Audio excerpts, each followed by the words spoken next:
Hello, vous écoutez Le Paradis attendra, une safe place pour parler de nos parcours de vie, de nos croyances et de nos spiritualités.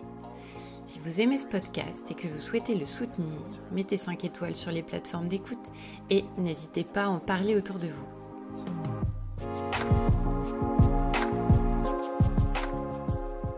Je précise que dans l'épisode d'aujourd'hui, nous évoquerons des violences sexuelles sur enfants.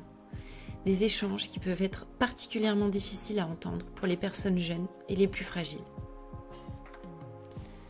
Dans son autobiographie, l'auteur Michel Tournier écrit ceci. L'enfance nous est donnée comme un chaos brûlant et nous n'avons pas trop de tout le reste de notre vie pour tenter de le mettre en ordre et de nous l'expliquer. Une phrase qui résonne d'autant plus face à certaines épreuves innommables que l'on peut traverser lorsque l'on est enfant. Armelle a vécu l'un de ces événements lorsqu'elle avait 7 ans. Elle nous raconte comment ces traumatismes peuvent nous poursuivre encore à l'âge adulte. Elle nous relate également comment elle est parvenue à se défaire de cette épreuve grâce à son entourage et à sa spiritualité. Rencontre.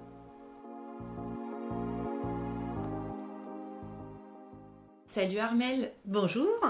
Très heureuse de te recevoir dans Le Paradis attendra aujourd'hui.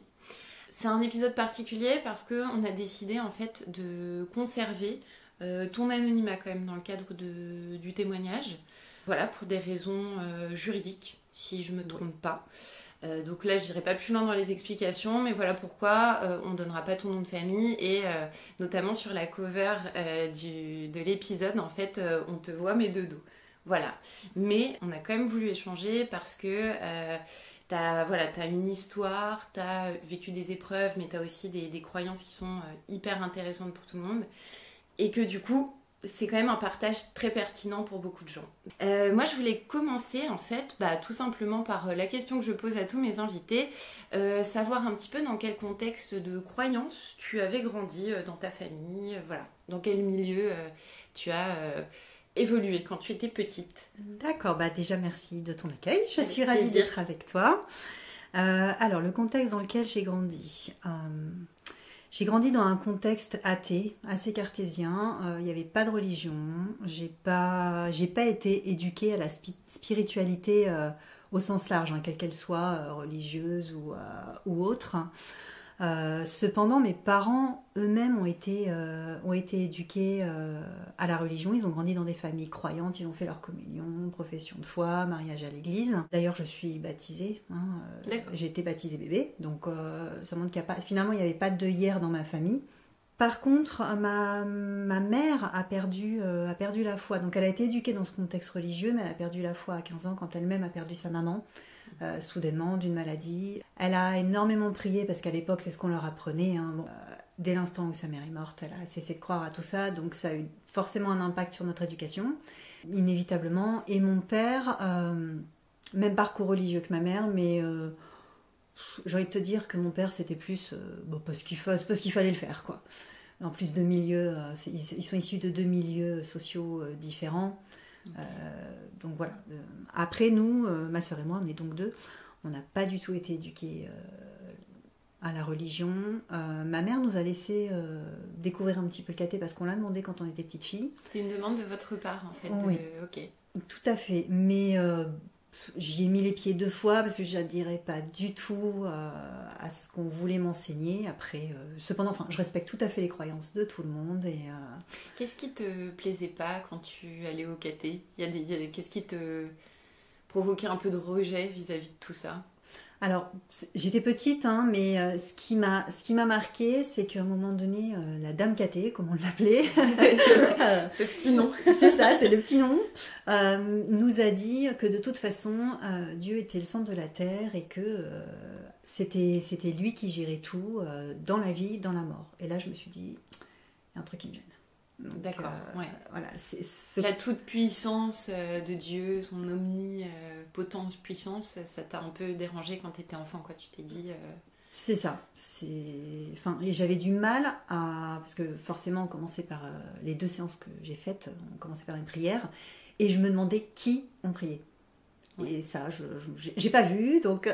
Ouais. Et comme j'ai été éduquée dans je suis comme Saint-Thomas, je crois que ce que je voyais rien, donc il n'y avait rien. À un moment, c'est contradictoire aussi, effectivement. Si on nous dit qu'on croit que ce qu'on voit et qu'en même temps, on nous fait prier une entité qu'on n'arrive pas à voir ni à toucher, c'est vrai que c'est un peu contradictoire. Enfin, pour les enfants, je pense que c'est étrange, quoi. Mais c'est ça, complètement. Après, ce qui m'a amené à vouloir faire du caté, c'est tout simplement que je voyais des cousins, des cousines faire leur communion, des copines qui me disaient je vais faire ma communion, et puis et toi non, je sais pas de quoi tu me parles. Tu croyais en quelque chose ou pas du tout finalement? Puisque là, tu nous expliques qu'en tout cas, ça te semblait un peu contradictoire, tu ne voyais pas le Dieu, le Dieu, on va dire, catholique. Est-ce que tu croyais en autre chose ou t'étais plutôt... Alors moi, j'ai toujours cru en quelque chose de supérieur. D'accord, depuis que t'es petite en fait. Depuis toute petite. J'ai toujours été une petite fille très imaginative, très intuitive, toujours. Et j'ai toujours cru en quelque chose de supérieur, effectivement. Je voyais plutôt ça comme... je sais pas, un arbre immense, chef de tous les arbres. Tu vois, c'était plutôt dans la nature, quoi. Voilà. Un petit peu, la force de la nature. C'est ça. D'accord, ok. C'était plutôt dans ce sens-là. Mais okay. Pas d'un homme. Alors j'ai un côté un peu féministe. Hein, donc. Très bien. On aime bien. Ouais, donc oui, potentiellement, en tout cas, par un monsieur à barbe blanche qui nous dit quoi faire et comment... Non, c'est ça. Après, j'ai toujours cru à une forme de vie après la mort. C'était vraiment une conviction, un ressenti, une intuition en fait. Ça a toujours été là. Pas de religion. En tout cas, la religion catholique ne me parle pas, ni musulmane. À la limite, plus avec du recul, avec la maturité, la religion bouddhiste. Mais pour le reste, pas du tout. C'est vrai qu'il y a pas mal de personnes à notre époque, en tout cas, qui ont l'air de s'intéresser spécifiquement à cette spiritualité. Aussi parce que j'ai l'impression qu'ils font pas mal de travaux avec les scientifiques, aussi parce que ça se présente plus comme une philosophie et non pas comme une doctrine religieuse. Et peut-être que ça s'inscrit un peu plus dans l'époque, dans ce qu'on recherche à notre époque. Je sais pas si toi, en tout cas, c'est quelque chose qui fait écho chez toi. Alors oui, tout à fait, ça fait grandement écho chez moi parce qu'en fait, cette notion d'introspection, d'altruisme et de prendre du temps pour soi, pour aller vers ce qui nous parle, ce qui nous touche, sans polluer les autres, ça me parle énormément en fait. Et ce calme, cette sérénité que ça appelle dans ce brouhaha permanent... plus le temps passe et plus je suis attirée par ça et je pense que beaucoup de monde va s'y intéresser effectivement à l'avenir. C'est vrai que c'est intéressant quand tu parles de brouhaha parce qu'on est vraiment à une époque où on est sursollicité à tout point de vue et c'est vrai que de pouvoir parfois justement faire preuve d'introspection, de silence, c'est presque des luxes énormes. Quand on a préparé cet échange, tu m'as parlé justement d'une épreuve que tu as traversée quand tu étais enfant. Est-ce que tu peux nous raconter avec tes mots et évidemment sans forcément dire ce que tu n'as pas envie de dire, ça c'est évident, ce qui s'est passé? D'accord. Alors, ce qui s'est passé, donc je donne une précision tout de suite parce que ça va certainement surprendre les gens qui vont nous écouter. Si je suis en mesure d'en parler maintenant, c'est tout simplement parce que j'ai fait 2 séances de MDR. C'est une méthode, je ne sais pas si tu connais. Oui, c'est avec les doigts, non? Le tout mouvement à fait. des yeux et tout ça. Le mouvement des yeux, exact. C'est en cas de choc, alors que ce soit harcèlement, agression, accident, peu importe, un choc. C'est une méthode absolument formidable pour s'en sortir. Okay. Et c'est ce qui me permet de t'en parler sans m'effondrer parce que j'ai fait ça il y a quoi, okay. il y a 4 ans. Avant, je n'aurais pas pu t'en parler et pourtant, je suis maintenant bel et bien adulte. Il y a vraiment une séance à proprement parler durant laquelle la neuropsy a travaillé et l'autre, elle a fait le point pour voir si le trauma était passé. Donc, il y a eu 2 rencontres, mais vraiment une séance. Et cette séance me permet d'en parler et en fait, le miracle, j'ai envie de dire carrément de l'EMDR, c'est que la partie à vif du souvenir, donc la partie trauma, est coincée dans la partie émotionnelle du cerveau. Et ça, c'est tout à fait normal d'après ce que m'a expliqué ce médecin. Et en faisant cette séance de MDR qui consiste à faire des mouvements avec les yeux en fixant un objet, elle déplace le souvenir de la partie trauma dans la partie à faire classer. D'accord, ouais, donc ça veut dire que ça réveille plus les angoisses et toutes les souffrances associées à ce souvenir traumatique, quoi. C'est ça, exactement. D'accord. Et pourtant, j'ai parlé à une psy avant, j'ai fait de la kinésiologie qui m'a beaucoup aidée, ceci dit, la kinésiologie quand même, mais c'était trop à vivre pour permettre de passer à autre chose. Mais quand on parle à un psy, en fait, on peut pas parler de quelque chose qui est encore dans la catégorie sensible. Parce que forcément, on fond en larmes et finalement, ça n'avance pas. Oui, et puis on n'a pas de recul, quoi. Enfin, c'est aucun. Encore de plein fouet. C'est ça. Donc voilà, c'est grâce à cette séance de MDR que je peux maintenant en parler. Ok. Donc à l'âge de 7 ans, alors je vais essayer d'être la plus précise possible sans trop donner de détails. Bien sûr. Parce que l'enquête est encore en cours. Ok. Donc à l'âge de 7 ans, je sortais récupérer donc une poupée que j'avais prêtée à une copine.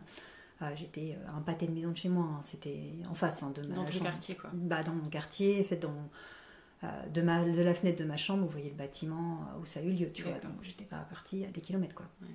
Et là, un inconnu m'est tombé dessus et m'a traîné de force et par menace dans un local et m'a violée.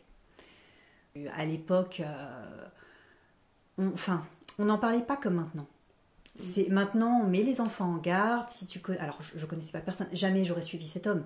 Mais une enfant de 7 ans n'a absolument aucune force, ne peut pas se défendre. De toute façon, quand t'es enfant, tu fais pas le poids et de toute façon, il n'y a rien qui aurait pu changer.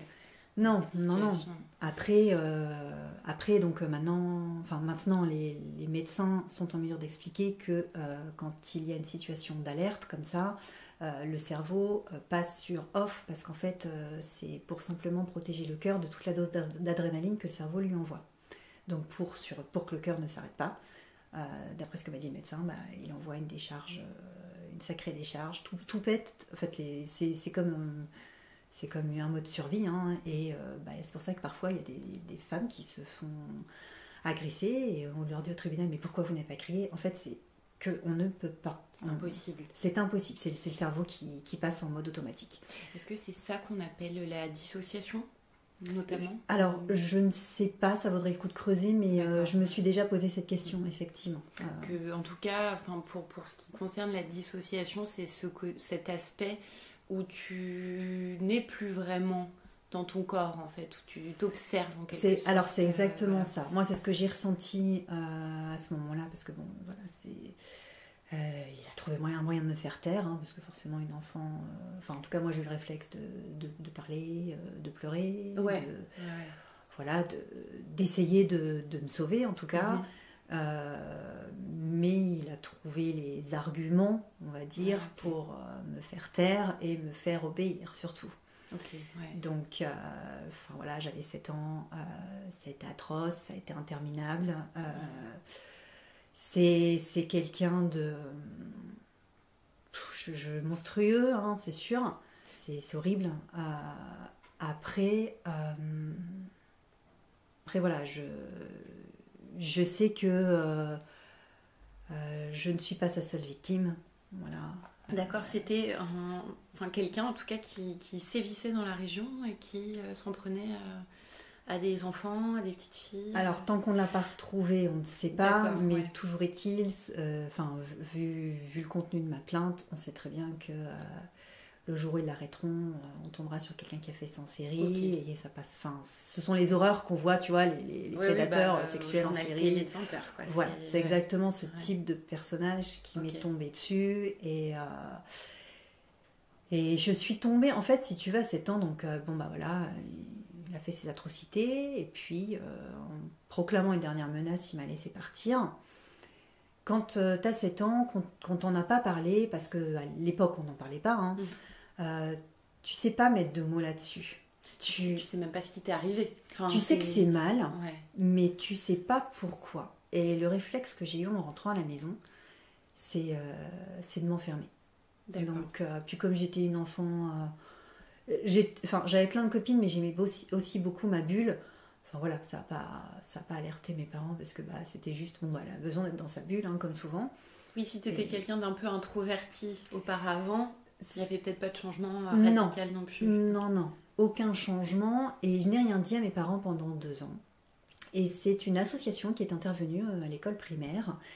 Et je me souviendrai toute ma vie, il y avait une petite chanson, mon corps, c'est mon corps, ce n'est pas le tien, tu as ton corps, alors laisse-le-moi le mien, tu vois à quel point ça m'a marqué. Oui.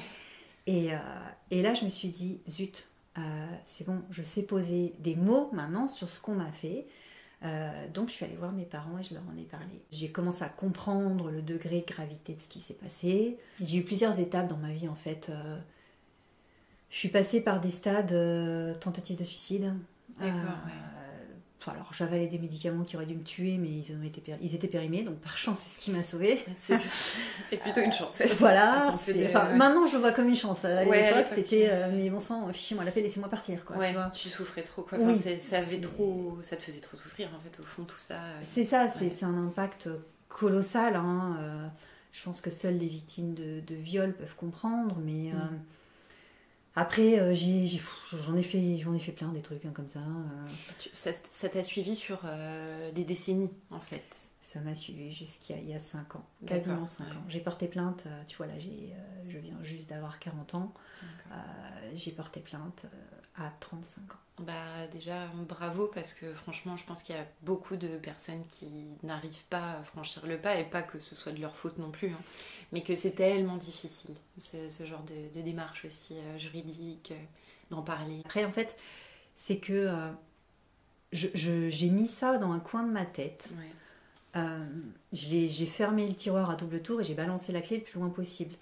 À un moment donné, je me suis posé des questions quand j'ai eu mon fils. Donc mon fils a 16 ans. Et puis je me suis dit, oh non, en fait, ça sert à rien. Après, je suis tombée complètement dans le déni à plusieurs périodes de ma vie, en fait.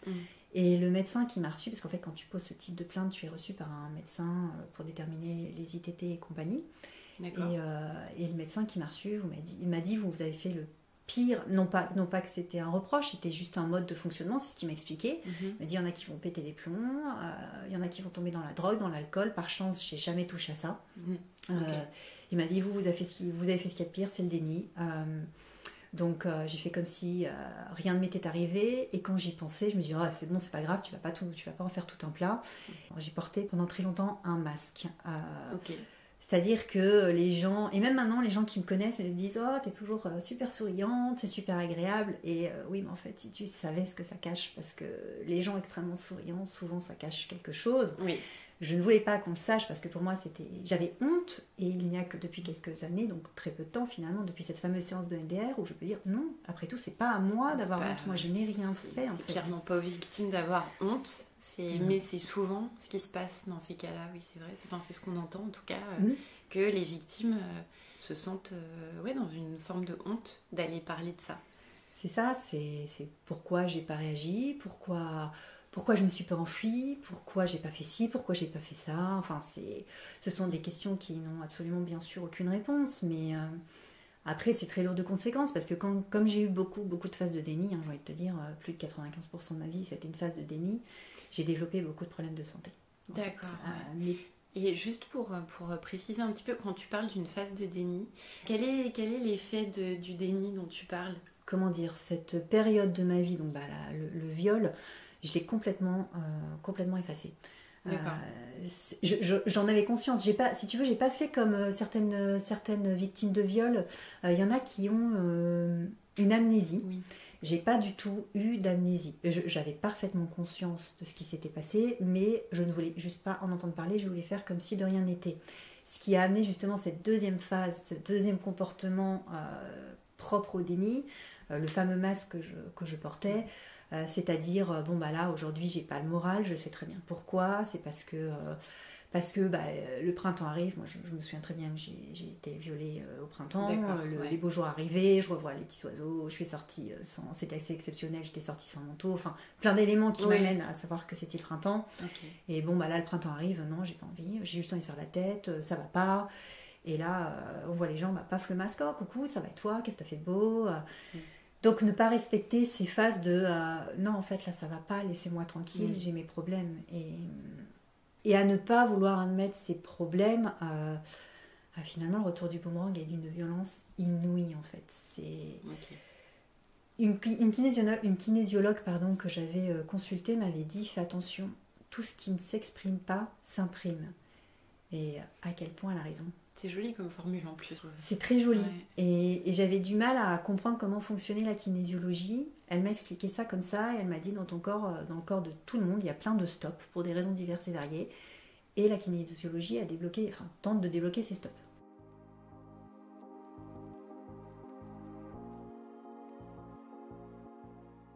Suite à ce déni, justement, j'ai eu plein de problèmes de santé. La grossesse de mon fils a été compliquée parce que...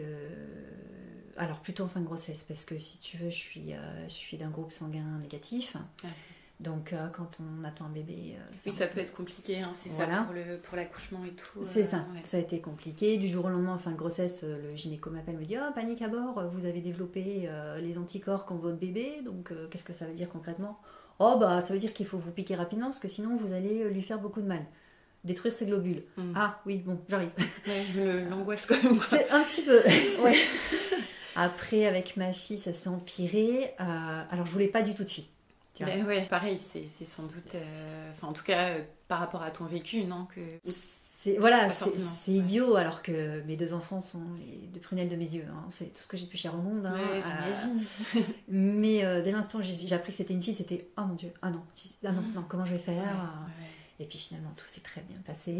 Trop voilà. Cool. Donc, elle va avoir 14 ans, mais pendant la grossesse, pareil, le truc improbable, j'ai développé une bride amniotique. D'accord. C'est d'une rareté incroyable. En fait, au contact du bébé, dans le placenta, il faut imaginer une toile d'araignée qui est plus ou moins dure.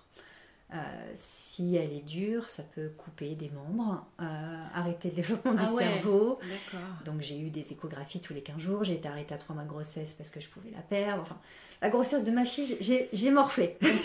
Compliqué. Très compliqué. Ouais, tu m'étonnes. Très très compliqué. Donc par miracle, elle n'a rien. Elle est née, l'accouchement a été très très surveillé. Super. L'accouchement a été encore plus compliqué pour mon fils, mais voilà. Ok, ouais, donc quand même, des grossesses, tout ça, relativement complexes, quoi. Des grossesses très complexes, et cerise sur le gâteau, ça a été 3-4 ans après la grossesse de ma fille. J'ai fait ce qu'on appelle une grossesse hétérotopique, donc là, naturelle, d'après les dires de mon gynécologue, qui était quand même un monsieur en fin de carrière, il n'avait jamais vu ça. J'ai attendu. En fait, c'est un. Ah non, mais il m'arrivait que des trucs. De toute façon, c'était au niveau de la zone gynéco. Oui, c'est ça. Mais c'est vrai que c'est fou quand même. Quoi. Mais oui, mais parce que j'étais dans le déni de ce qui m'était arrivé et mon corps me disait eh oh, quand est-ce que tu vas accepter que ça fait partie de toi ? Tu vas regarder ce que tu veux pas voir, quoi. Enfin, c'est exactement ça. Et je l'ai payé cher ce déni parce que la grossesse hétérotopique, donc j'avais un bébé intra et un bébé extra. Sauf que le bébé intra, moi, j'étais sous contraceptif, donc je m'attendais absolument pas à une grossesse. Ouais. Et puis moi, j'ai une écho qui me sort, tu comprends, vous êtes enceinte. Et là, il me voit pleurer, il me fait, ah mince, c'est pas une bonne nouvelle. Mais non, c'est pas une bonne nouvelle du tout. Surtout si tu prenais un contraceptif et tout, quoi. Voilà. C'était pas prévu, quoi. Voilà, c'est juste que c'était pas prévu. Et donc, de toute façon, la grossesse, le fœtus avait arrêté de se développer. Donc, il m'a donné, la loi impose un premier médicament pour arrêter les contractions, les battements du cœur, même s'ils sont déjà arrêtés. Et 48 heures après, tu avales un médicament pour expulser donc le fœtus. D'accord. Fœtus, embryon, je sais pas trop d'ailleurs, à ce oui, stade. Je t'avoue, je sais pas à quel degré d'âge on dit embryon ou fœtus. J'avoue que ça me... on va dire fœtus. Voilà, pardonnera si c'est pas correct. Ce n'est pas le bon vocabulaire. Voilà. Et chose improbable, le deuxième bébé qui était dans la trompe, alors que j'avais pris un médicament pour avaler les battements du cœur, a continué à se développer. Voilà, c'est fou. Et à partir de 3 mois de grossesse, en gros, la trompe a complètement éclaté. J'ai fait une hémorragie interne. Oh mon Dieu. Ouais. Et me voilà aux urgences parce que j'étais en train de me vider de mon sang, en fait. Ah ouais, et puis ça doit faire mal au-delà de l'aspect hémorragique. Non, c'était pas une souffrance. Alors, ça fait mal, mais mon problème, c'est que je suis très résistante à la douleur. Ah, donc ça aussi, oui, c'est vrai que ça peut être un problème, d'être trop résistant. Mais oui, parce qu'on se dit, c'est bon, un Doliprane, on n'en parle plus. Sauf que, là, c'est grâce à mon mari qui m'a téléphoné, m'a dit, c'est bon, t'es à l'hôpital ? J'y vais. Je suis en route, je te promets. Voilà. Donc, la partie, tout a explosé et ils ont sorti ce fœtus qui n'était de toute façon pas viable. Mais voilà, le déni coûte très très cher. Ouais, non, mais c'est ça aussi que tu nous transmets là à travers ton témoignage. C'est aussi de nous dire attention à ce que vous avez en mémoire en fait, parce qu'il y a des choses, ça peut vous poursuivre sur plein d'aspects de votre vie longtemps, quoi. C'est ça, et la mémoire cellulaire derrière. Enfin, je pense qu'il faut faire aussi un gros travail énergétique, parce que c'est justement ce qui me parle dans mes croyances. Il faut absolument casser ce schéma. Moribond, on dirait presque. Oui. Je sais pas si c'est le bon vocabulaire, mais oui, c'est quelque chose en tout cas qui entraîne vers le bas, enfin qui amène d'autres problèmes et qui n'aide pas forcément à sortir de tout ça. Donc justement, on parlait un petit peu des conséquences de cette épreuve terrible sur ta vie. Est-ce qu'il y a eu d'autres conséquences ? Est-ce que tes capacités spécifiques, pour toi, elles sont reliées à cette épreuve ? Oui, je pense, parce qu'en fait, j'avais discuté avec un... Alors c'est pas, je sais plus, c'était pas un médecin, enfin, c'était une infirmière, assez, on va dire, ouverte d'esprit en fait. Et elle m'avait dit, mais inévitablement, vu ce qui vous est arrivé, cette fameuse dissociation ouvre des canaux. Et derrière, enfin voilà, ça circule quoi. Okay. Donc oui, c'est lié bien. Enfin, je pense que oui, je pense que c'est ce qui m'a projeté en dehors de mon corps et qui a tout ouvert en fait. Mais une kinésiologue m'a dit à un moment donné, de toute façon, alors je sais pas si c'est vrai, je sais pas si c'est le cas, mais elle m'avait dit, tu étais destinée à être en fait un ange et le bas astral t'a envoyé cette personne pour te couper les ailes parce que tu aurais été trop dangereuse en fait pour le bas astral. Okay. Je sais pas. Donc tu m'as fait part de certaines capacités à voir des choses, à percevoir des choses. Tout le temps. Que c'est des choses que tu as toujours eues, depuis que tu étais enfant, donc même avant d'avoir 7 ans. C'est des choses finalement qui se sont révélées à toi en vieillissant. Et de quel ordre sont ces perceptions ? Alors, en fait, il y a plusieurs faits. Je pense que donc je pense que le viol que j'ai subi en me projetant en dehors de mon corps pour me préserver en fait. En réalité, te protéger, c'est ça. Oui, tout à fait. Me protéger, me permettre de survivre. C'est le mot qui me vient spontanément à l'esprit, mais survivre. Je pense que le fait d'avoir observé la scène de l'extérieur, donc plus ou moins quitter mon corps, a eu inévitablement des conséquences parce que à 7 ans, justement, l'âge auquel j'ai été violée, j'ai commencé à avoir des choses, à entendre des choses, et le premier élément de ma vie, et mes parents s'en souviennent, je vais t'expliquer pourquoi, j'étais dans mon lit le soir, et puis comme toute petite fille, on te dit il faut compter les moutons. 1, 2, 3, 4. Est-ce que ça marche de compter Alors, les pas moutons ? du tout. Pour moi, pas du tout. C'est pour ça que je pose la question. Pas du tout. Et à un moment donné, donc mon lit était collé au mur, et sur la droite, sur le mur opposé de mon lit, il y avait donc des ombres. Je voyais des barreaux, comme les barreaux d'une prison, et des hommes derrière qui se disputaient, mais tout ça sous forme d'ombre. Ok. Donc, au départ, tu te caches sous la couette, après tu regardes, enfin tu vois bien comment on peut faire une enfant, assez curieuse en plus. Et puis j'ai pris peur, j'ai appelé mes parents qui regardaient si ça pouvait pas être un jeu justement d'ombre à proprement parler, des voisins avec un éclairage d'hiver, je ne sais pas. Donc non, ils ont mis des rideaux, parce que c'était tous les soirs, toutes les nuits. Ah oui, d'accord, donc ça t'arrivait vraiment de manière récurrente la nuit okay. Tout le temps. Donc je les appelais en fait. Venez voir, ils sont là. Donc ils ont mis des rideaux, il n'y avait rien. Ils ont mis un immense poster de Bambi, parce qu'à l'époque, je suppose que c'était dessin animé à la mode, je ne sais pas. Si mignon Bambi. Voilà, donc il était immense, il faisait la taille du mur, c'était un poster type cinéma. Rien, je les voyais toujours. Ils ont mis du papier peint, et je le reverrai toute ma vie, ce papier peint, avec des petits lapins tout mignons sur fond bleu. J'avais choisi... Pampan cette fois. Voilà, exactement. Pampan, rien. Ils ont mis une armoire, rien, ça n'a eu aucun effet. Puis ils ont changé de chambre. Oui, ok, parce que c'était là, quoi. Il y avait quelque chose en tout cas toi, tu voyais quelque chose. Oui, je voyais 2 hommes se disputer derrière des barreaux. Et j'ai jamais eu d'explication. Je les entendais se disputer, je les voyais. Moi, j'étais sous ma couette terrifiée. Mais qu'est-ce qui se passe? Qu'est-ce qu'ils me veulent? Qu'est-ce que c'est que ce truc? Après, plus je grandissais, plus j'avais des ressentis. Et ce qui m'a marqué aussi énormément dans ma vie, c'est que, pareil, alors j'étais peut-être un petit peu plus grande, mais pas beaucoup plus. J'avais peut-être une dizaine d'années. J'avais rêvé du décès de mon oncle. Et le lendemain, le téléphone sonne. Mon oncle était décédé. Ah oui. Donc là, pour le coup, tu te dis c'est vrai que c'est fou. Hein. Ah, c'est effrayant. Quand t'es enfant, bon, maintenant c'est devenu classique. Tu t'es habitué. Voilà. À avoir des perceptions spécifiques, quoi, des choses que tout le monde ne voit pas et que tout le monde ne voit pas. C'est ça. Mais au départ, c'est effrayant. Et puis, je me souviens au collège, j'avais toute une file d'attente de copines qui voulaient que je regarde les lignes des mains. Parce que si tu veux, moi, je m'amusais à ça. C'est faux, je lisais pas du tout les lignes des mains, en fait. C'était une excuse, mais j'entendais, je recevais des messages de l'au-delà, de guides. T'entendais des choses, en fait, quoi. Et j'entends toujours des choses, en fait. Et je leur livrais, ça pouvait être des éléments passés, comme des éléments à venir, ou des ressentis actuels. Et je me souviens, alors pour les éléments à venir, j'ai pas vérifié, parce que je suis plus en contact avec personne.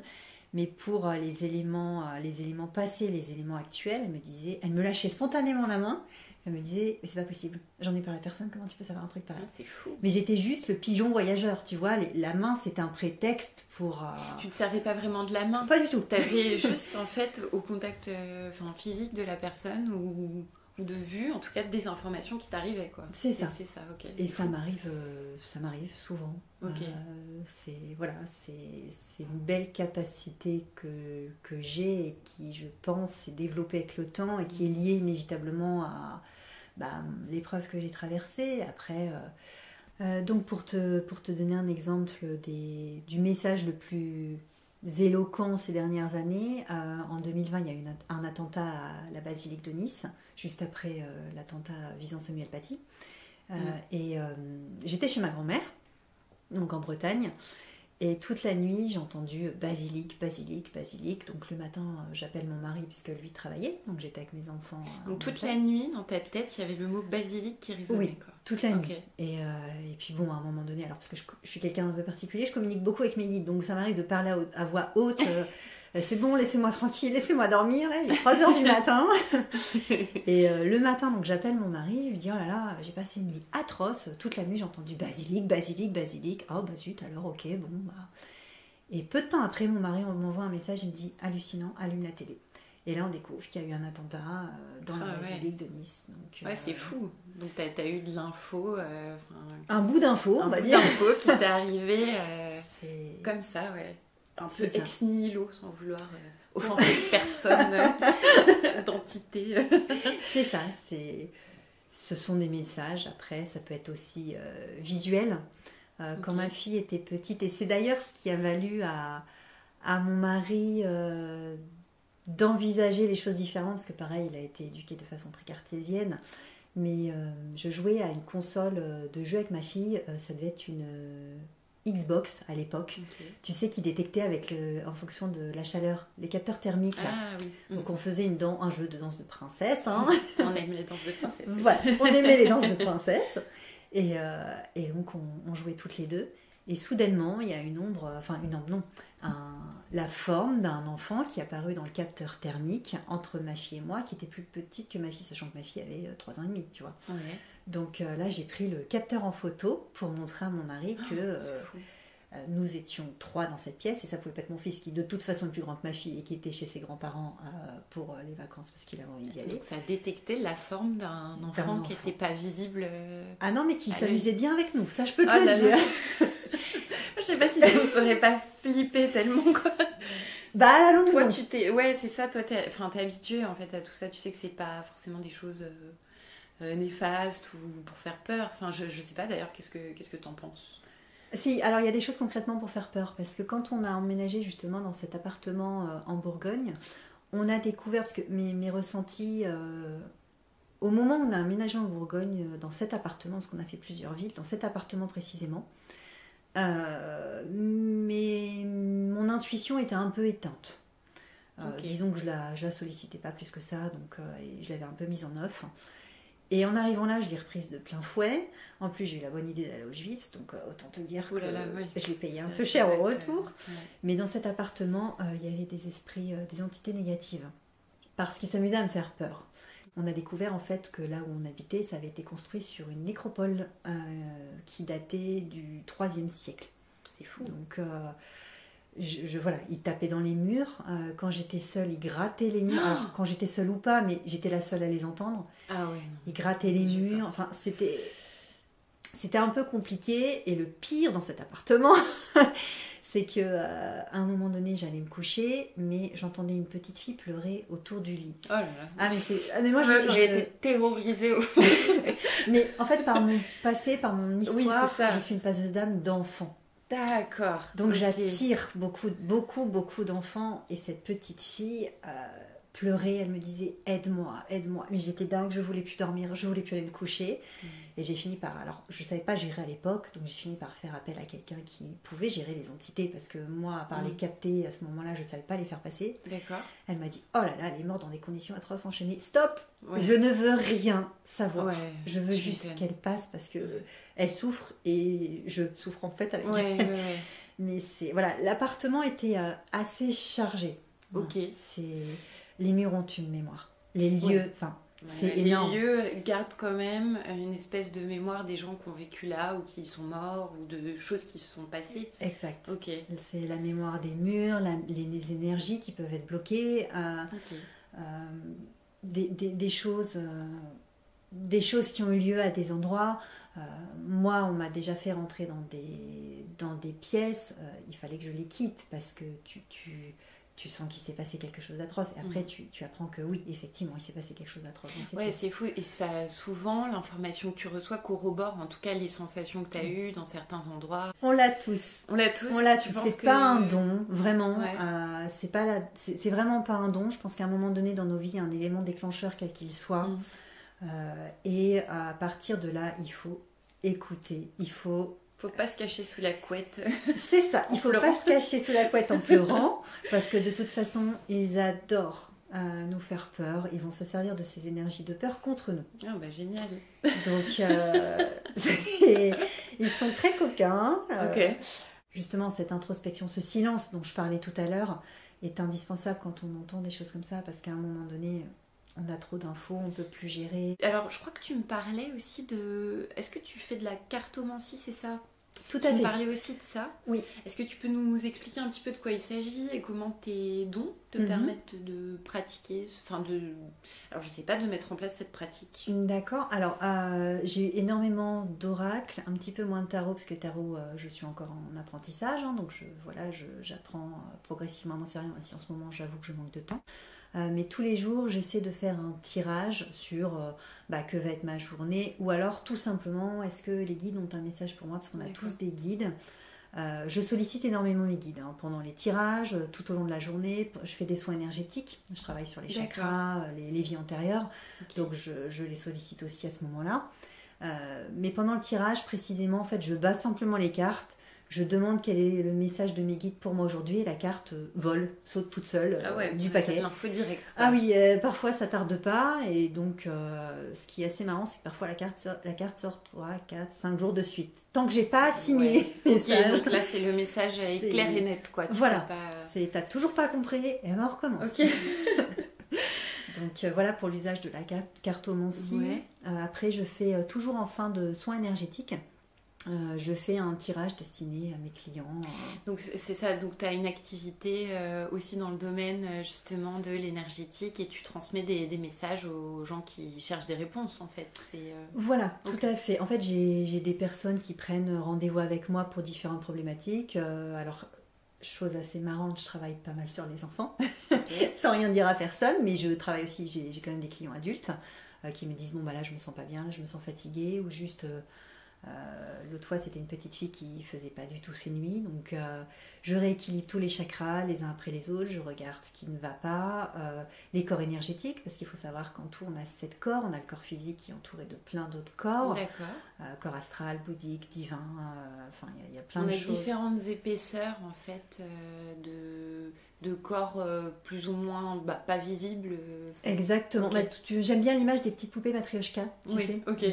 Finalement, notre corps physique, c'est la toute petite minuscule. L'image est très claire, d'accord. Ouais, nous, on est la plus petite, en fait. Voilà. On perçoit, c'est vraiment le petit bout. Exactement. Donc, je travaille sur tous les autres corps, je rééquilibre tout ça. Et c'est un petit peu ce qui fait ma particularité d'après une de mes clientes. Je délivre les messages que je reçois. Alors, c'est autant les guides de la personne que je soigne que les miens. Je pense que plus souvent, ce sont ceux de la personne que je soigne. Mais très souvent, ça aide les gens à avancer, à comprendre certaines choses. Je pense à une de mes clientes l'autre fois qui m'a dit qu'elle voulait un petit troisième, mais que ça ne fonctionnait pas. Et tu vois, pendant le soin, je lui ai dit, mais là, je vous vois, en fait, parce que ça, c'est la clairvoyance, j'avais la scène sous les yeux. Je dis, je vous vois autour d'un feu, avec 7-8 femmes, vous êtes en train de chanter, de danser. Et là, elle m'a dit oui, c'est ce que je faisais il y a une semaine. Elle a fait un cercle féminin pour essayer de débloquer éventuellement ce qui ne me prenait pas, et en creusant avec elle, on a trouvé le pourquoi de ce blocage pour avoir un petit troisième. C'était lié à sa grand-mère, et en creusant avec sa grand-mère, effectivement, il y a eu quelque chose dans sa vie à elle qui avait un impact. Ok, un peu aussi ce qu'on appelle aussi les mémoires transgénérationnelles, enfin tout ce qui nous impacte alors que ça ne nous concerne pas directement en fait. C'est exactement ça. Les peurs de nos arrière-grands-parents, les phobies de nos grands-parents, tout ce qu'on porte qui nous appartient pas directement. Exactement, okay. C'est ça.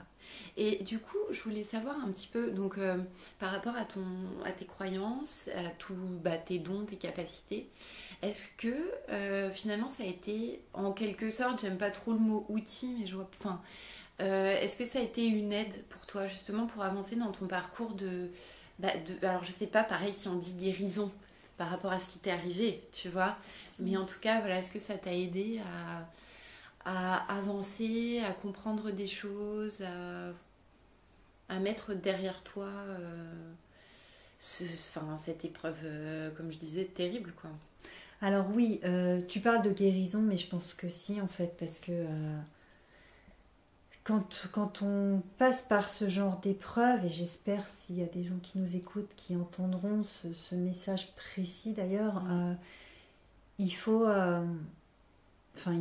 pareil, il est yaka faucon genre de ça, mais il est judicieux, on va dire, de savoir accepter ce qui s'est passé. Je sais que quand on est dans le vif, ce que je dis, c'est absolument improbable, c'est agaçant, on se dit mais ça va pas du tout.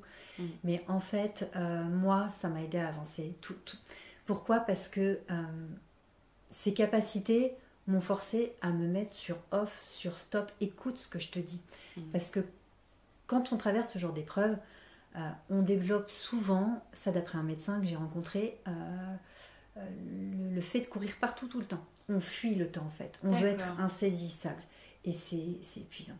Mais même à un moment donné, j'ai perdu du temps avec mes enfants, à toujours inconsciemment vouloir fuir le temps, vouloir être insaisissable. J'ai pas pris le temps que j'aurais dû prendre et maintenant je m'en veux parce que bon, j'essaie de me rattraper comme je peux, mais tous ces moments volés en fait par cette personne, par ce qu'il m'a fait, par mon incapacité à me poser, en développant mes dons, enfin ce ne sont pas des dons parce que tout le monde les a. Tes perceptions particulières. Voilà, j'aime bien ce mot-là. En développant mes perceptions, mes guides m'ont dit stop, ça suffit, tu te poses. Je me suis créé d'autres problèmes de santé à courir partout comme ça. J'ai failli finir en fauteuil roulant. Bon, voilà, j'ai été opérée pour. En fait, ces capacités m'ont sauvée d'une vie à courir après la montre pour être insaisissable.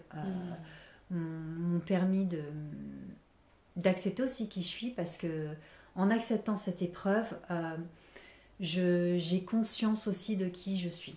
Parce que maintenant, ça fait partie de moi. Tout ce que je peux faire, c'est travailler sur moi pour avancer, pour ne pas lui donner raison. Il a voulu me détruire, mais finalement je suis encore debout, je suis encore là, malgré mes tentatives ratées, certes. En plus, tu transmets des messages à des gens qui peuvent vraiment, je pense, trouver dans ta parole une ressource aussi dans les moments difficiles, quoi. Donc c'est vraiment très utile tout ce que tu fais et tout ce à quoi tu contribues actuellement. Donc heureusement que tu es là. J'espère. Après, j'ai eu la chance d'être énormément soutenue par mon mari. Pour lui, pour le coup, c'est vraiment un don inestimable que je dois exploiter pour aider les gens. Pour lui, je dois continuer à avancer moi sur ma route, mais à amener tout le monde avec moi en fait. J'ai la dernière question que je pose pareil à tous les invités du podcast. Donc toi, tu as traversé une épreuve et de ce fait plein d'épreuves dans ta vie très dures. Si tu ne devais donner qu'un seul conseil à quelqu'un qui traverse une épreuve de vie, donc ça peut être un trauma, ça peut être un deuil, ça peut être une maladie, enfin voilà, ça peut être malheureusement le panel de choses qui peut arriver dans une vie humaine. Qu'est-ce que tu recommanderais à cette personne de faire, de lire, de mettre en place, de ralentir. De ralentir, que ça soit par la méditation, que ça soit par la lecture, de ralentir parce que je pense que c'est en ralentissant qu'on prendra conscience de ce qu'on a vécu et qu'on finira par l'accepter. Hyper beau. Et puis en plus, le fait de ralentir, ça nous oblige, comme tu le disais d'ailleurs, mais à nous écouter un petit peu, à nous connaître peut-être. C'est ça. Donc, et si je peux me permettre, s'il y a des victimes de viol qui nous écoutent, alors moi je sais qu'il m'a fallu, on va dire, 30 ans pour porter plainte, mais il faut porter plainte, c'est extrêmement douloureux, c'est extrêmement difficile, mais si les gens peuvent ne pas attendre comme moi, parce que moi, même si c'est un prédateur, c'est quelqu'un qui a fait sans série, il y a très peu de chances quand même que la plainte aboutisse, parce que 30 années se sont passées entre le moment où ça a eu lieu et la plainte, même si on sait qu'il s'est sans doute pas arrêté. Mais voilà, c'est une épreuve extrêmement violente, mais après, ça nous permet de dire, finalement, mais c'est moi la victime, et d'avancer. Et tu vois, j'ai tellement avancé sur mon chemin de vie depuis 5 ans, finalement, c'est très récent, que là, je l'aurai en face de moi, en fait, je lui dirais, mais je te pardonne. Ouais, donc, ça c'est vraiment l'aboutissement justement d'un chemin comme le tien, c'est fou. Donc, ralentissez. Je suis un peu émue. En tout cas, je te remercie beaucoup Armelle pour toutes ces belles paroles et puis j'espère vraiment que ça pourra aussi réconforter des gens qui traversent des choses difficiles. Merci 1000 fois et puis je vous dis à tous à très bientôt. Pour retrouver le podcast sur Instagram, tapez Le Paradis attendra sans espace. Écoutez également l'ensemble des épisodes en libre accès sur YouTube via la chaîne Éveil Podcast. À bientôt!